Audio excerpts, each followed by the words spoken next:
Hey, what's good, everybody? Welcome to the live session with the Hype Magazine. I am your editor-in-chief, Jerry Doby, and this morning I have the dazzling, the amazing artist out of Cheltenham district in Cotswolds, England.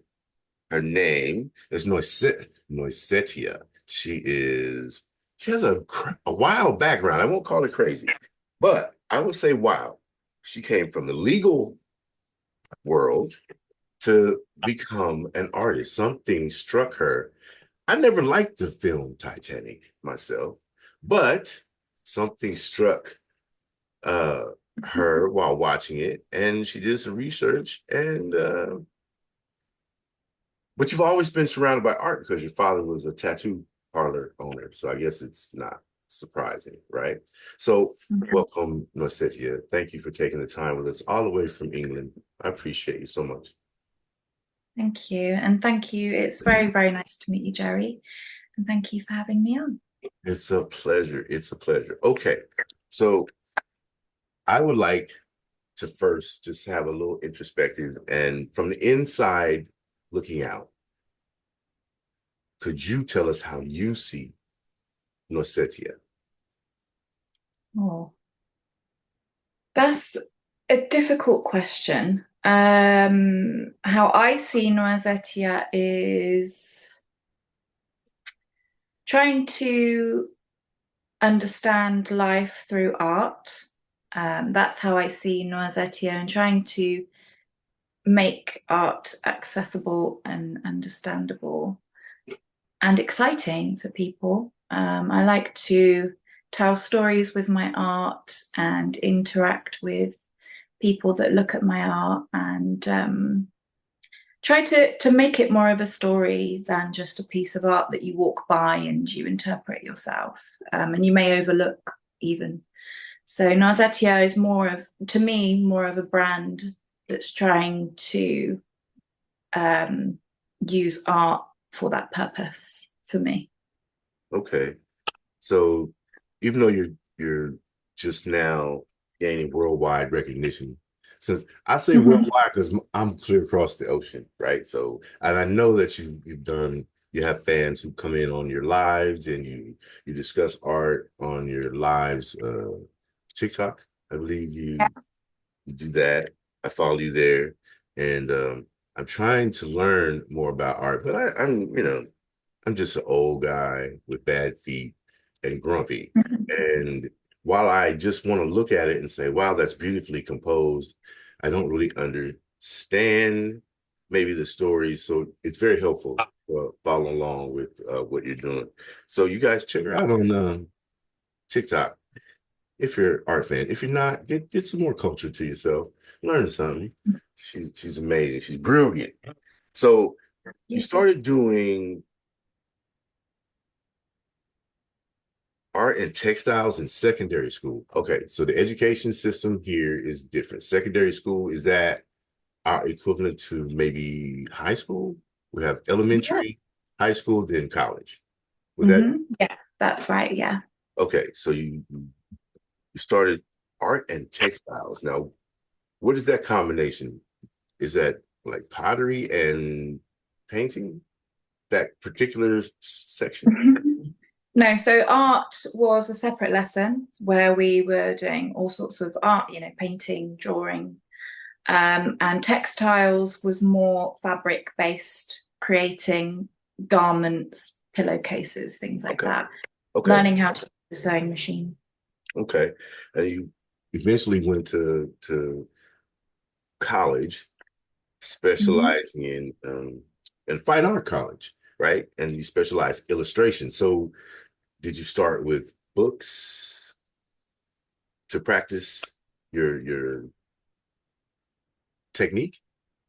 Um, to be honest, it was a bit of everything in art college. They tried to wipe out everything you know and start a blank canvas and Mhm. just it was a lot more idea based, which was very difficult for me and my background because my dad always looked at art in a very black and white way. It was either good or it was bad based on technique and ability. So I'd had that drummed into me. Mhm. Yeah. um, so art college was very, very difficult, trying to understand the abstract side of art and appreciating that for what it was. So they kind of tried to strip that down. I was a bit reluctant to have Mhm. that stripped of me. And I think I did face a lot of criticism in art college because I was very narrow minded while I was there, I think. Now I look back, um, we're always proficient in hindsight, right? So Yeah. I'm looking back and I'm like, I really didn't have a clue what art was all about then, but it did develop things that I use now when I was in art college. Okay.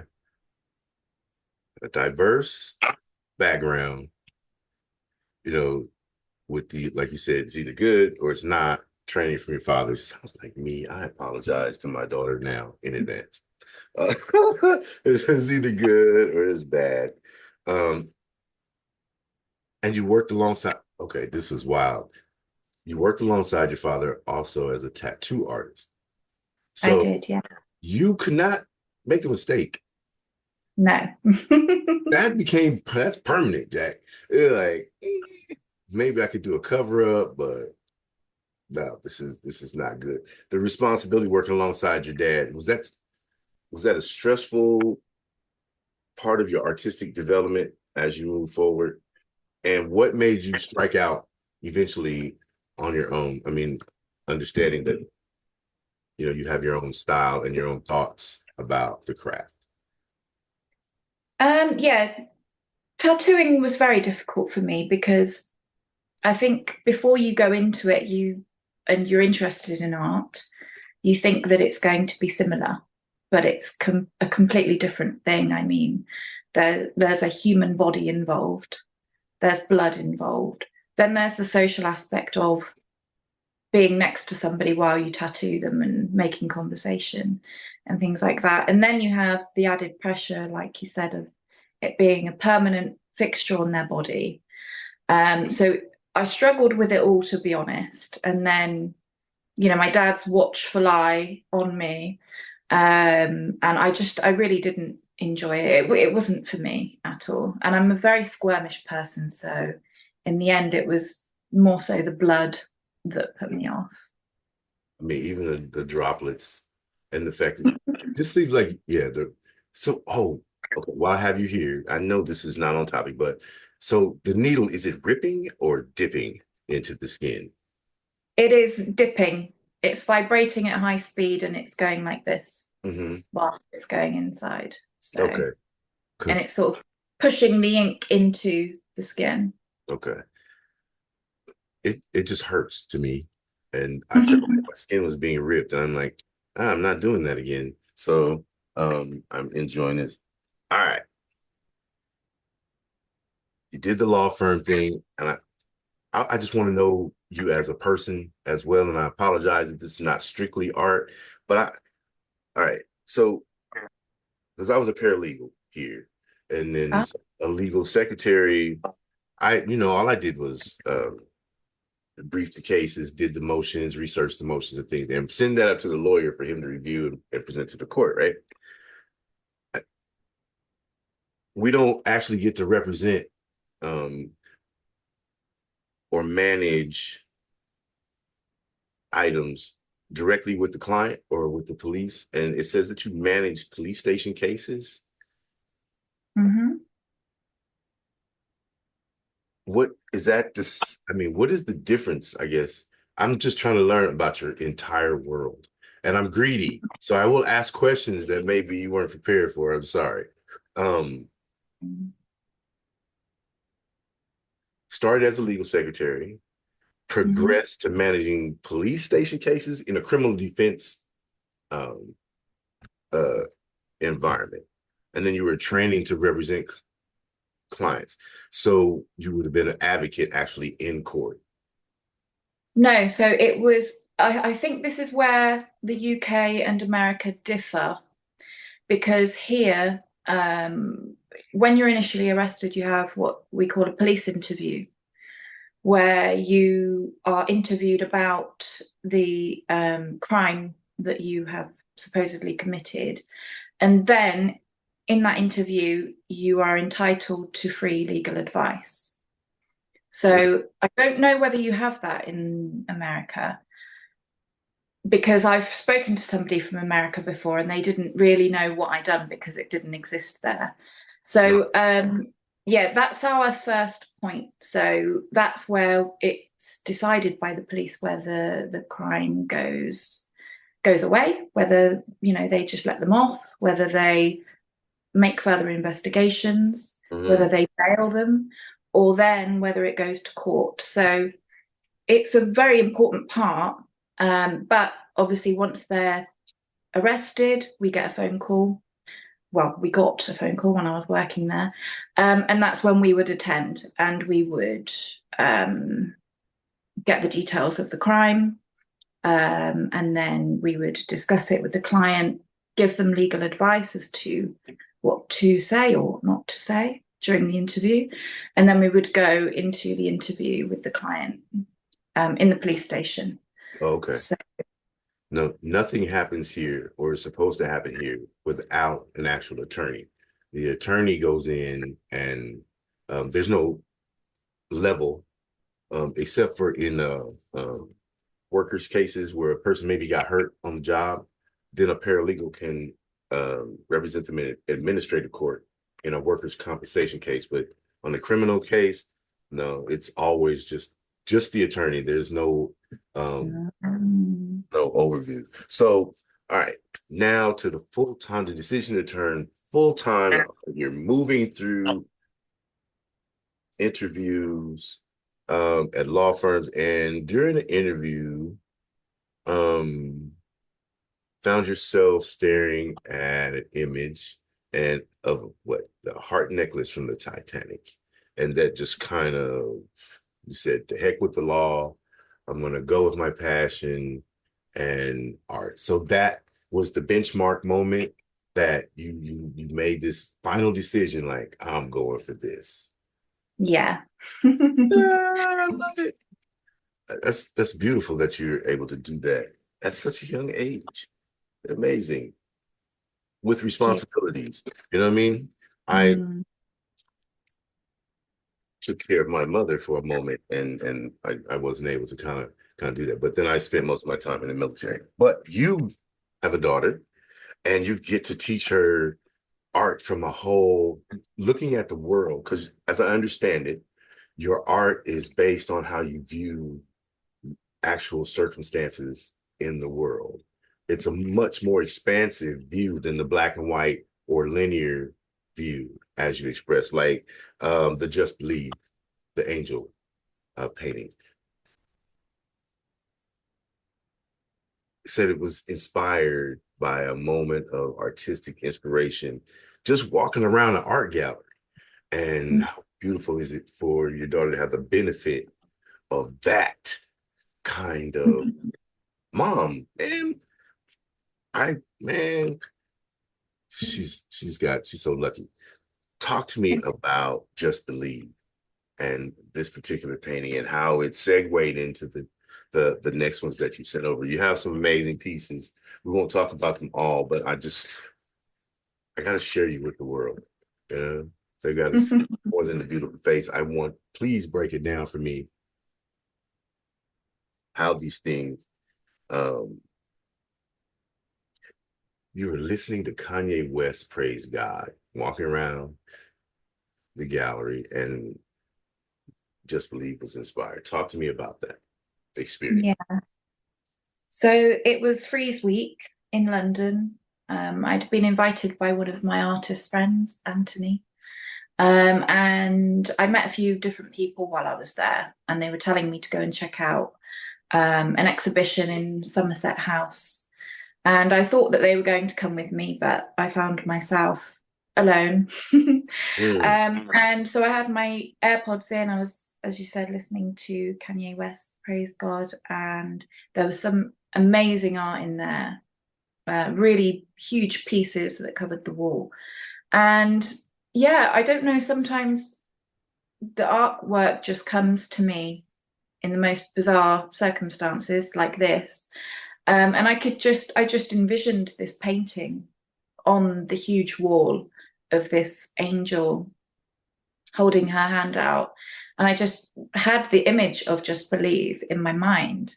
And it was so huge. And I was thinking, I really need to paint this, but I don't have the space, but I have to paint it at some point. So that's the first thing that I done when I got back home. Hmm. Uh, I didn't have the space to do a 10-foot squared painting because that is how big it is. Because I really wanted, when the viewer sees it, to feel like the angel really is holding her hand out to you. And I wanted it to be that big. So I bought 6 separate canvases, huge ones, and I laid it all out and drew it all out, what I had in my mind, and I just painted it.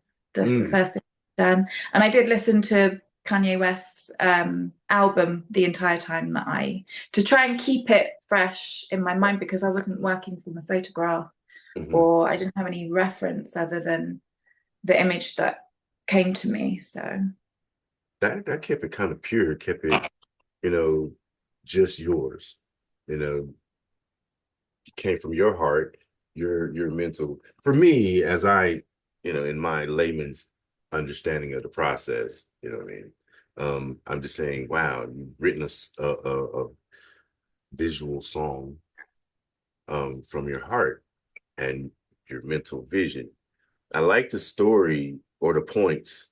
Um, where it's in a comparison kind of digital versus enduring spiritual engagement or experiences. So I'm like, wow, that's deeper than I thought it would go. But and I wouldn't have known it except that you explained it to me in favor. I'm like, how did you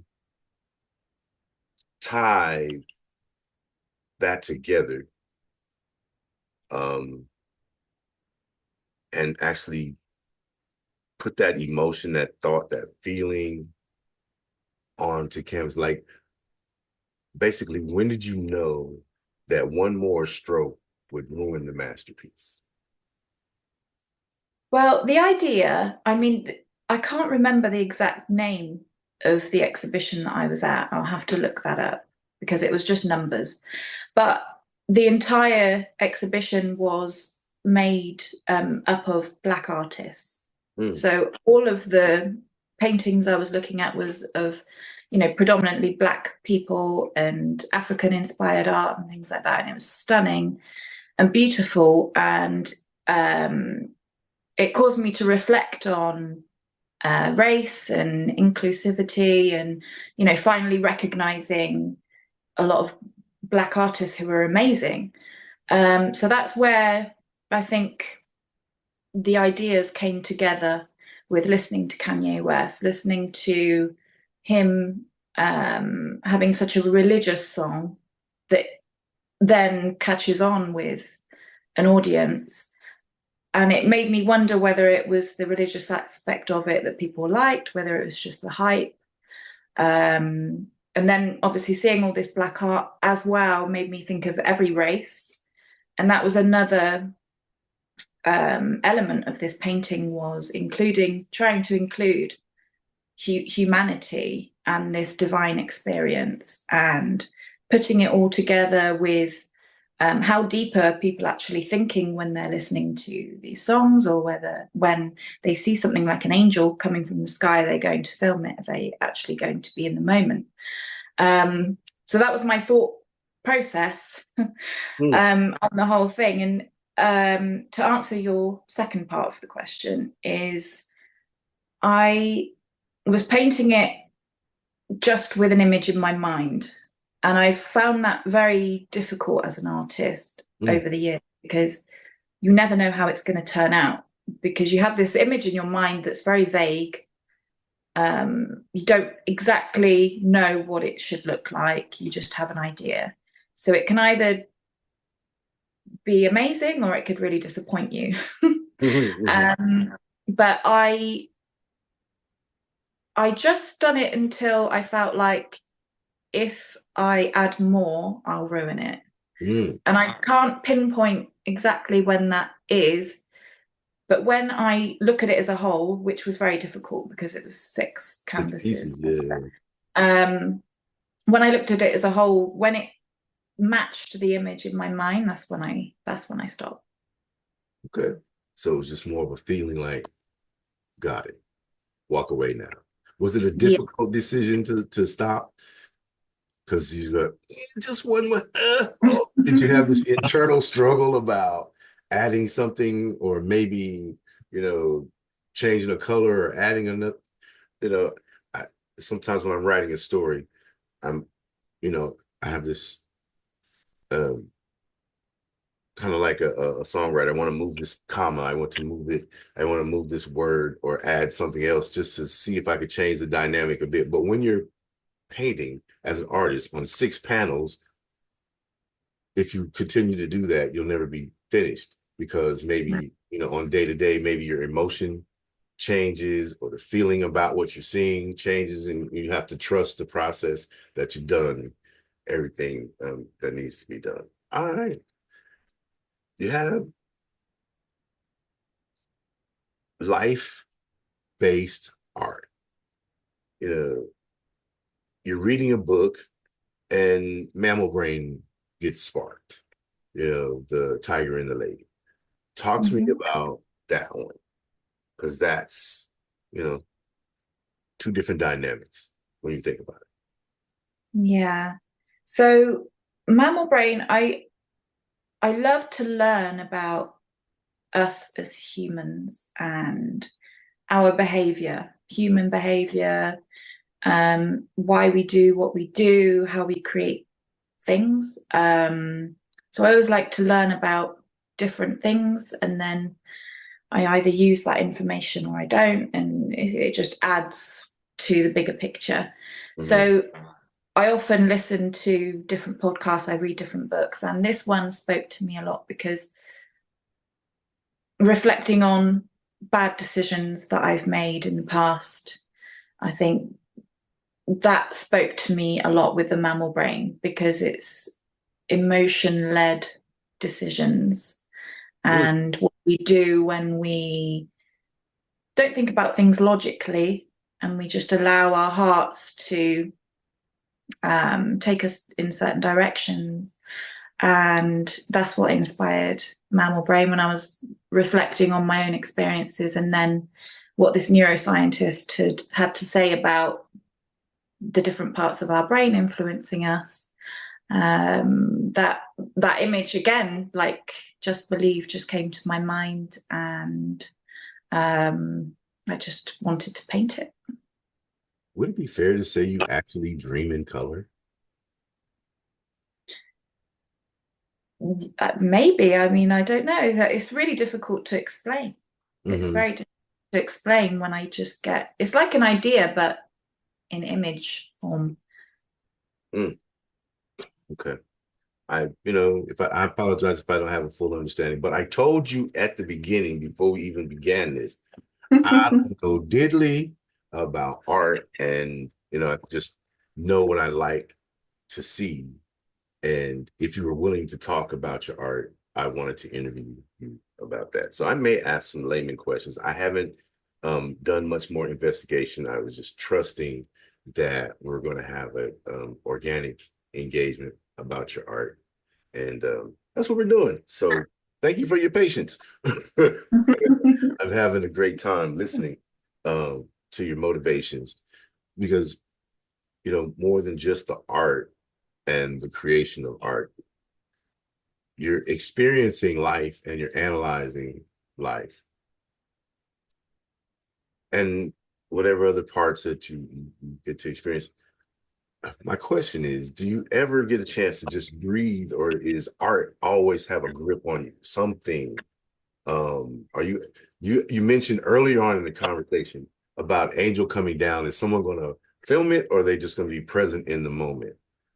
Are you, it does art and your love for it and your immersion into it allow you to be present in the moment, say you're at the, having fun, maybe you're at the amusement park or something, some family related item, and are you able to be present, or is a portrait emerging, intruding? It's funny that you ask me that actually, because whenever there is a beautiful moment, I want to paint it.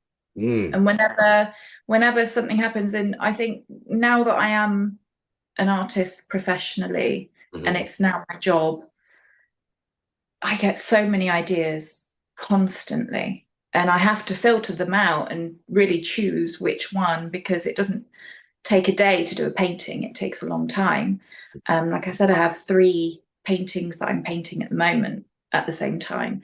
And I wish I had all the time to paint everything that I want to paint, but I just don't.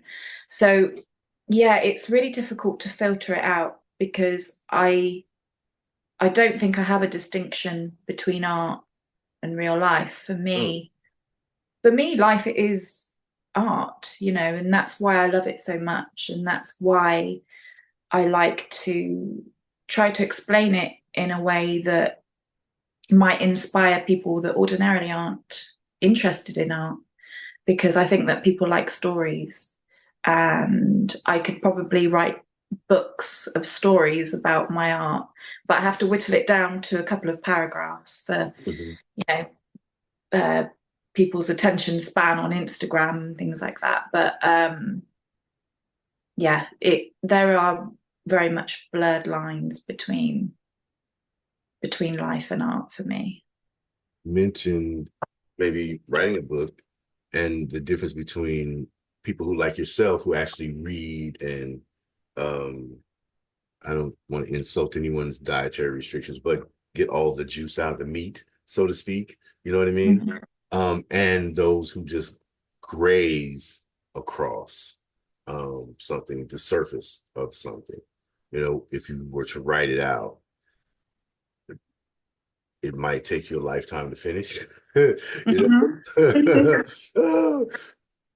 um, so writing for people who actually will pick up a tangible asset and read the book and understand and maybe look at the illustrations or the images that are embedded.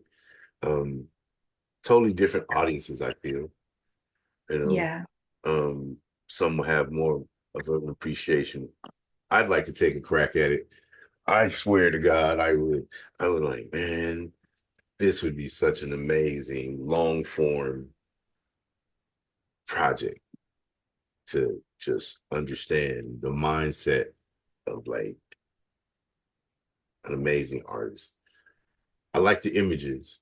I like the stories. I like the motivation. You know what I mean? And then you're a walking piece of art. Of course, you're doing it on purpose. So I notice I noticed the choices of colors that are matching this piece that's in progress. Can you talk to me about how you're framing everything? I'm gonna look at the background. I'm just looking at the background behind you, the arches and the different fading colors. Just art is everything for you, obviously, and how, the presentation, the impact. Mhm. Man, so I was asking about this new piece that you're working on. You said it's not even framed out well or filled in or anything like that. Are you No. willing to talk about it, or is it G16 classified right now? No, I'm willing to talk about it. It it was a huge thing for me to be able to show a work in progress Hmm. because I struggled for a long time with being a perfectionist. Hmm. Hmm. And it's something that I've come to realize nothing will ever be perfect. And I think that some people like the finished product, some people like to see your work in progress, some people like to see everything. Hmm. So that's something I've had to learn and overcome. And I think I'm finally okay with showing people things as I'm doing them, Hmm. even though I look at it and think, oh my goodness, that's just so rough and not anything like it's going to turn into because I have the final image in my mind. Hmm. Hmm. And when it doesn't match what I have in my mind, I don't want to show anybody. So yeah, this one is it's called Pomades in Venice. Pomades are a mythical creature that I made up in my mind. And it's a hybrid of pumas and mermaids. Okay. So it's set in Venice. I There's a long backstory to this one, and I'll try and put it in a nutshell. But I rescued a very beautiful golden gilded frame from one of my friends who was getting rid of a load of house clearance stuff. Mhm. And I saw this old shabby painting among everything with this beautiful frame, and I was like, I need that. Mhm. I'll get rid of the painting. I'll do a painting in it, but I just need the frame. So I rescued it. I brought it home, and I repaired the frame, painted it gold, put some gold leaf on it, and it was beautiful. And then I was thinking, okay, well, now I need to do a painting inside. And I'd been to Venice a few times. I was in a really turbulent relationship at the time, and it was not very nice, to say the least. But it inspired this painting. I really wanted to paint Venice because it was so beautiful, and I hadn't really gotten the chance to enjoy Venice properly while I was there. So I thought I'm going to capture its beauty in a painting instead, in this beautiful frame. Um, and in the middle of starting to paint it, I went to visit my brother in Cyprus, and I bought a beautiful um, sort of ornament of a big white cat with like these beautiful patterns on it that have been hand painted, and I loved it. And it shattered in my suitcase on the way home. So I thought, okay, those are two things that I thought are so beautiful. I want to capture them forever in this painting, and I'll enjoy it in this frame. So I started doing this painting, but I never finished it because this was before I had my daughter. I was just doing art as something that I enjoyed. It wasn't my job or anything like that. And it just sort of got left, and I never finished it. And now that I've moved into a new place, I was thinking, well, I could do with using the gold frame in here now, actually. So I wanted to revisit that idea, but make it into something different now that I'm in a different place in my life. I was wondering whether to use the original idea of the Puma and Venice, because I wanted to preserve these beautiful things, I didn't really want a reminder of that Mhm. time. But then I thought, well, let's make it into something that can be great instead of trying to um, get rid of all these bad memories, turning into something good. So Pumades in Venice, I turned it into something else. I got rid of the original painting. Well, I have it actually. I've kept it just in case, Oh, but this is a brand new one. Um, and I wanted to combine a lot of ideas really in that there's this one puma sitting very regal amongst other struggling pumades in the waters. And I think back then I was one of the struggling pumades in the waters trying to figure things out. And now I consider myself, having figured those things out, able to sit and relax with this knowledge that these pumades don't have. So that was the idea behind Pumades in Venice. It's a very long story, and I'm trying to keep no. it short because I'm aware that I could probably go on forever. But But the one, sorry. it's a wonderful story. I'm thinking the layers Mm.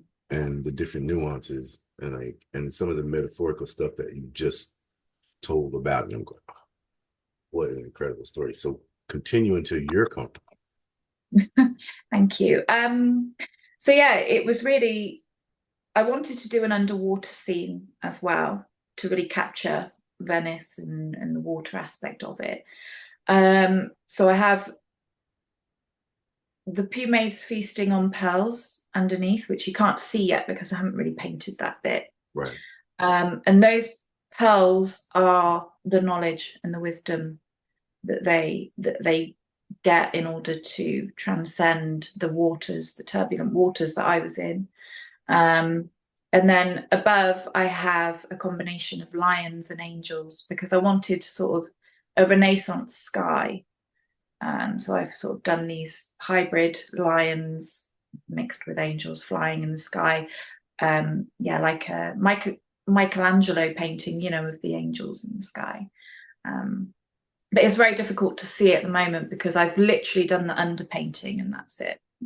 Well, you saw me lean forward, I'm looking at the lines in the sky, and I was like, it's familiar, kind of a Sistine Chapelish kind of flow going. Exactly.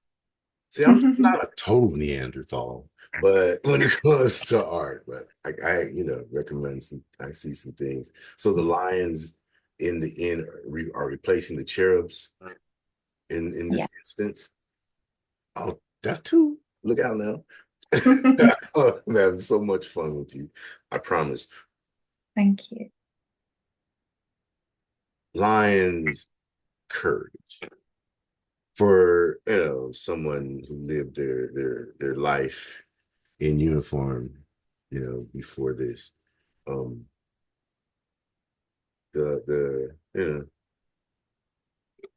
that means something different, and we're gonna skip it because I'll probably cry. So, Aw. I'm usually the crier. eh, I you don't have to, guys have a problem with, they're like, I'm too tough for my own self.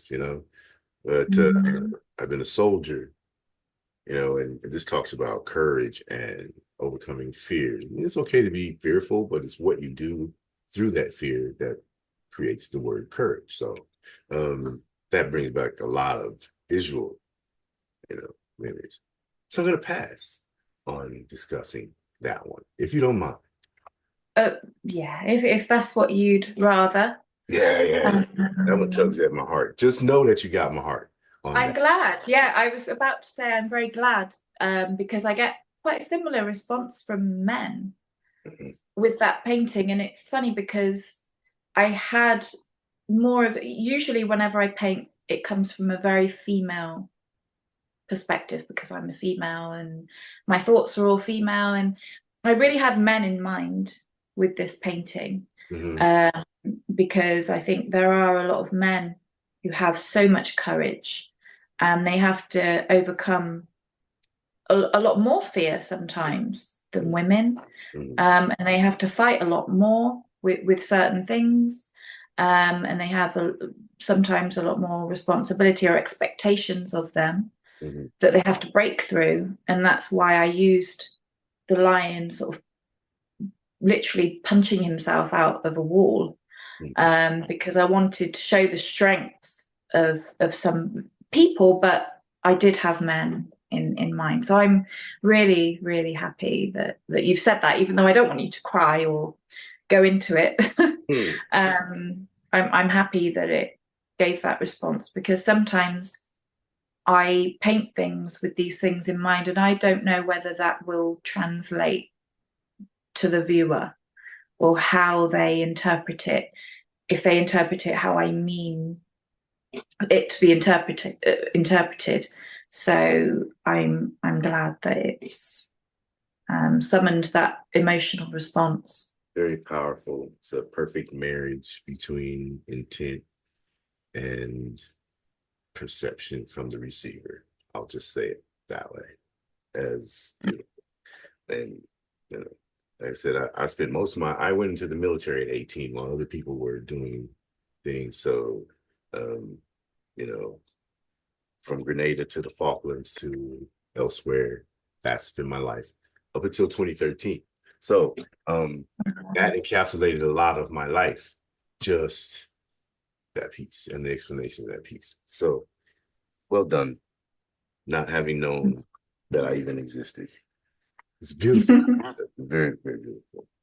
Um, being lips, honey, better behave. That's a fun one. Yeah, that was very fun. The honeybees captivated by the allure of luscious lips, and a sparkling diamond. I wish to be politically correct, so I'm going to let you just take that away and explain. Okay. So with this painting, I have struggled with the yin and yang of beauty and what it can attract, how you use it, um, the good and the bad in something beautiful. And that's really where this painting came from. But as I said, as I paint, I have all these different ideas and it develops into other things. But I really wanted to capture the allure towards beautiful things. And it can either sting you Mm. or it can help you. So you really have to decide which side of it you're going to take notice of. And I've really struggled with it myself. You know, sometimes it brings good attention, sometimes it brings bad attention, and you really have to know how to deal with it. So that's really what I wanted to portray. And I used the honeybees because I thought that they were a good example of the contrasting good and bad. So Absolutely. When I reached out to you, I say, okay, people come at her, I'm sure, on all weird angles. She may not even respond to me, but I'm going to be persistent. And you did respond finally. You waded through the detritus of your daily inbox. Got it. Okay. And I'm sure you looked and like, dude, is this person serious or whatever, whatever. So I'm really glad that we were able to connect. This is a beautiful thing because there's a bunch of garbage out there that yeah. can lead to, and luckily we're like 10,000 miles away or whatever. So it's not it wasn't a catfishing situation. And hopefully I felt that I was coming at you respectfully because in this day and age, you can be, it can take courage once again to even say hello to someone that's beautiful, but has something going on. And then there's 10 million, knowing that there are 10 million people, it could get weird. So I'm glad that we connected. I'm really honored, that you accepted my invitation to have a conversation. I'm not a rapper. I'm not trying to rhyme. It just happened that way. Y'all bear with. Okay. I think that our last piece that you sent over, but you sent some brand new pieces. You guys, when I lay these out, these new items that she sent me, yeah. Surprise, surprise, surprise. Reptilian brain for all you snakes out there. Doesn't mean what you think it does. Girl and a snake. The way this came, yeah, this is just perfect. Reptilian brain. That it's a painting that delves into the human psyche. Um, so you're inspired by neuroscience. Obviously, you're a person who kind of like me maybe sits back and creates a mind map maybe for how to present something and where you want people to look and how you want it to be presented, um and what emotions you want to touch. As with courage, she was writing for men. you know maybe didn't maybe that was more pure emotion and wanting to connect or salute the courage of men.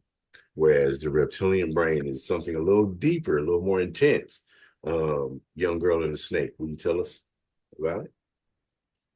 So this one kind of stemmed from mammal brain because it was came from the same idea, a different part of the brain, the reptilian brain. And it was a combination of ideas really because when I learned about that side, it really made me think of my daughter, because the reptilian part are our survival instincts and how before we are programmed, if you like, into becoming human, we just have these primal instincts and survival instincts, and we're very innocent and we don't have any biases and things like that.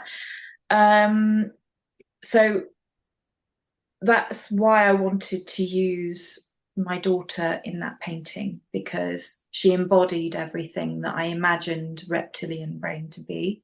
I used the snake as the reptile for two reasons. One, because they're quite scary and it was wrapped around her, and I wanted to symbolize the innocence of that she wasn't bothered about having this snake around her neck, and also to symbolize whether, you know, evolving from that is a good or bad thing. So I thought the snake was a good symbolism of our evolving as humans and our brain compared to animals, whether it's good or bad. There's quite a theme to my art in that aspect. But also, I was given a painting by my nan when I was growing up, and it was the girl in the red hat. Mm. And it was painted really badly. I think it was a copy of a master, and it wasn't painted particularly well. But the expression on the lady's face was just captivated you every time you looked at it. Nothing else really stood out apart from just the expression on her face, and that's why I loved it so much. Mm. To be able to paint something badly but still capture that expression, I think is very clever.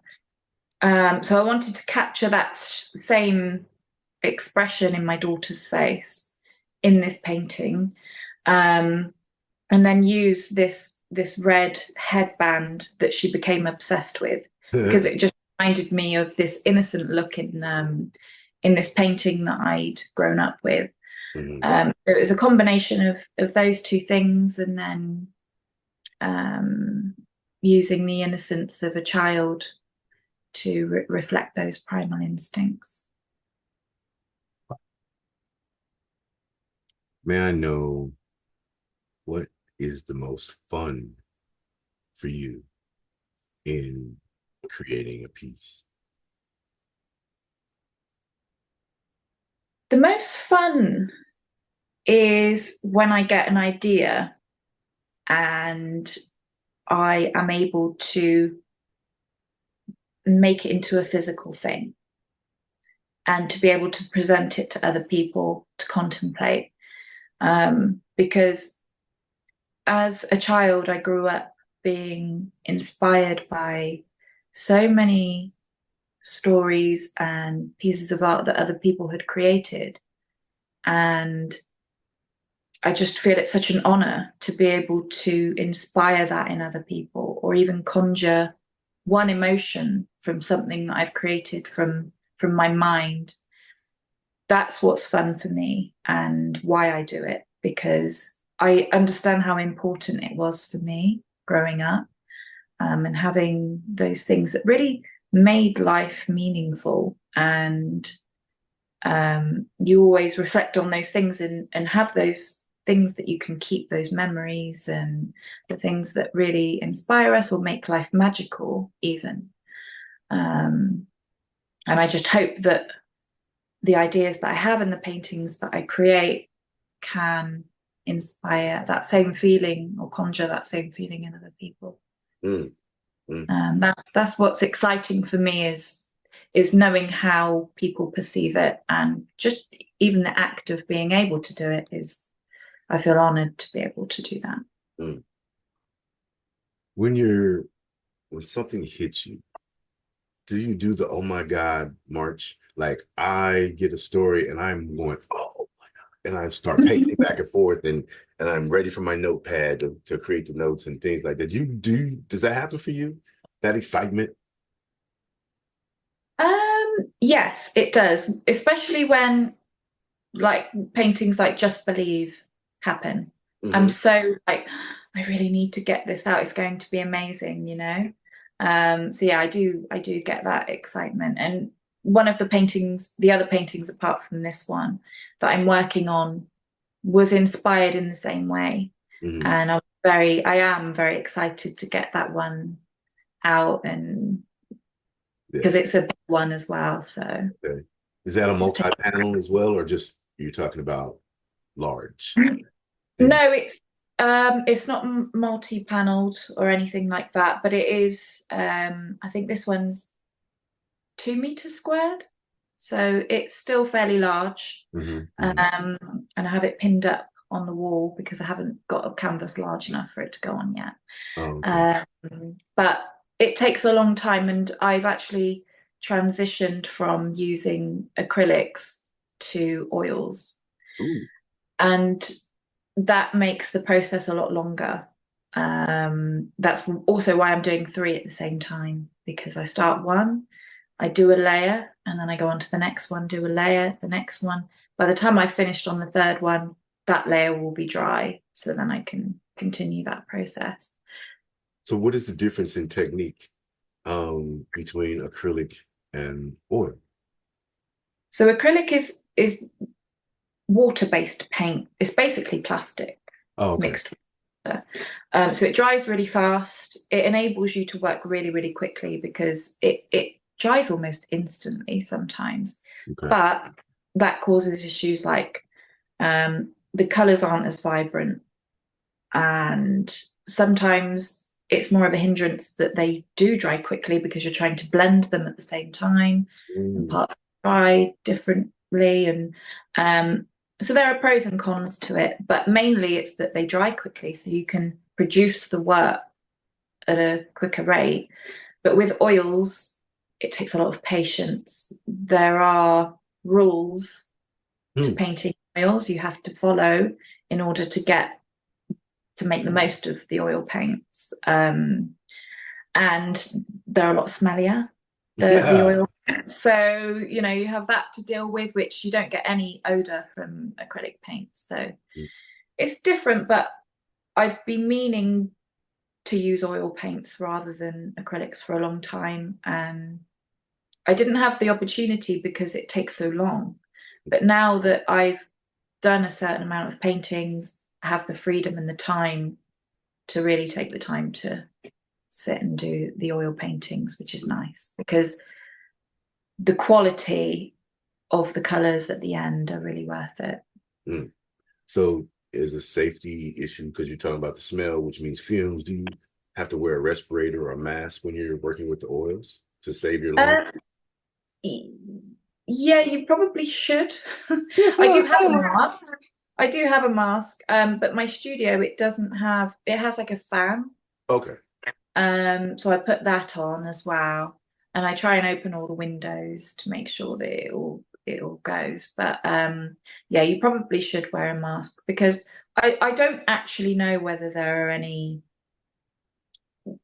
bad health risks. I know that there are immediate risks, like you shouldn't drink it, obviously. So I have my cup of tea like far away so that I don't mistake it for white spirit or something turpentine.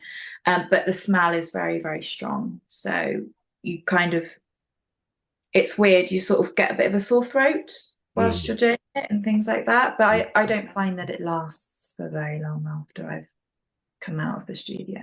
Okay. So. A big conversation within the entertainment industry and artists, creators um, around the world similar is the mental health aspect. You are sometimes, as you said, now you have three items going that you're creating. How do you float safely between the emotions and feelings of each individual creation and preserve the central Noisetteya? Um, for anybody that knows me personally, I think they know that I'm a very placid, calm person. That's just my default setting. I don't display, um, especially, what's the word? Um, Exuberant emotions or emotions that are just unnecessary unless there's something really amazing going on. I'm just very relaxed, very placid. And I think that helps because also it's just a part of me being in that art mode. Mm, It's not something I really have to put on anymore. I think I did when I first started, but now I'm just constantly in that mode. mhm. Um, like I said, there are blurred lines between my art and my life now. So I touch wood. I don't find that I have to really monitor it because yeah, it's just part of me and how I think, rather than a mode that I get into and then have to go out of to do normal day-to-day things. It's just a part of my life. Okay. Okay. I love that. When you talk about calm, cool, calm, and collected, I watched her allow someone into her live once, and he was all over the place. And he's like, "Did you want to ask me about art?" And the guy, I just come into your live. I just come into your live. Like, okay, hey, well, thank you. I'll leave now. Okay. It was such.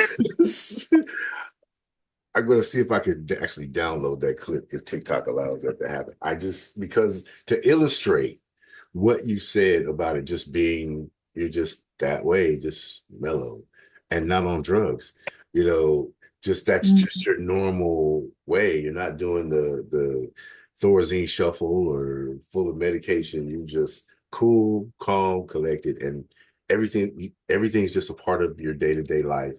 It's in, lumped together, and you're navigating it that way. I was on the floor laughing. I couldn't help it. Just it, we're just calm and stuff like that. I don't want to waste your time. I would like to know, is there anything you would like to cover that I may have neglected? Um, no, I think you've been pretty thorough with going through everything that I've sent you. And you've asked some unexpected questions that I've really had to think about. And I was afraid of that because sometimes I'm a very slow speaker and I'm aware of that. I've been told that I could probably do, is it ASMR? Yeah, Where you send people to sleep with your voice. yes. So I've been very conscious of not going on and on and on about one particular subject. I have thoroughly enjoyed everything, and I believe that my our audience will enjoy it as well. I believe this will be a great feature. Um, I will put more time into this than I normally would, um, as I really appreciate, what you do. And Thank you. I appreciate your patience. I do not promise that in the end there will not be some emotion and some excitement and evidence of my dancing around my office saying, I got Noisetteya. I cannot promise that, that excitement and that won't come out in this piece. I promise you that I will do everything I can to make it a stellar piece for you because I believe that you're an important part to the fabric of the art community across the board. So what you're saying and the thought patterns that you use can be used not only just in physical art, but you know, written art, spoken art, music art. And so I'm going to thank you. I'm just gonna say thank you for letting me in. I really appreciate it. Um, you're so cool, calm, and collected, and probably don't care if people follow you or not. But are you doing any exhibits? Are you, presently, do you have any exhibits going on that people might visit? Any exhibits that they might even virtually zoom in and check out? Are you appearing anywhere? Um, yes and no. I will be announcing um, three things actually that are going on in the very near future that I don't have any specific dates for yet. Right. I have been going to a lot of meetings recently, about events and things like that. I've had a couple of meetings with galleries, so it's all very much up in the air that I wouldn't like to say. But yes, there will be some announcements within the next month or so. And I'm very excited and I'm happy that people will get to see my art in person because I think it's one thing seeing it on Instagram or TikTok or whatever, but I think the real impact is when you have the art in front of you and you're able to see it. And hopefully, I'll get to meet some people that really enjoy my art. I was invited to do something in New York. I don't know whether that's close to you because America is huge. Doesn't matter. I can get on a plane Oh, and get wow. yeah, it's what planes were invented for, to get places. Yeah, I am across the country, but it would be worth the jaunt. So, yeah, just let me know. I will. Okay. Would you like to share your social medias and how and your website? Amazing, amazing story on her website. You can find pretty much everything. Um, Catch her when she goes live on TikTok. It is such a unique experience. And even if you're not into ASMR, if you record her voice, you could use it later because she's just so soothing and calm and tranquil. It's obviously that her element is life, no matter what it's throwing. That's a metaphor. You'll think about it, you'll come back to it, and you figure it out. Okay? After, Thank you very much. man. All right. You're supposed Um, to. You're supposed to do that. Go ahead. okay, sorry. Yeah, everything is at Noisetteya. Everything is Noisetteya. I'm glad that nobody has the same name as me. Mm, yes, very unique. Very unique. It's meant that, yeah, I can have the same handle for everything. And I just want to say, Jerry, that I was just as probably more excited than you were about this interview. So thank you very much. And I really enjoy every interview that I've seen of yours, and you're so friendly and warm. It makes it really enjoyable. So thank you. You do wonders for my ego, young lady. I promise you, you do. I have such a great time. You know, I wasn't a talker through my military years, so this is my opportunity to be human with other humans. So, yeah, I really enjoy it. So, thank you. You really honor me, and I appreciate it. Okay, taking up her time. Y'all don't know the technical difficulties I had before I could connect with her today. I won't share, but know that she was very patient, very gracious, and I really do appreciate it. So, until next time, Night Magazine Live Sessions. Noisetteya, she is, I don't know. I don't know how to describe the brilliance, the amazing human being that she presents as, and the value that she has to us in more than just the physical representation of art on canvas. I'm excited to continue to follow that, but also continue to reflect on the stories behind her work and her inspirations. So until next time, Night Magazine Live Sessions. We're Right.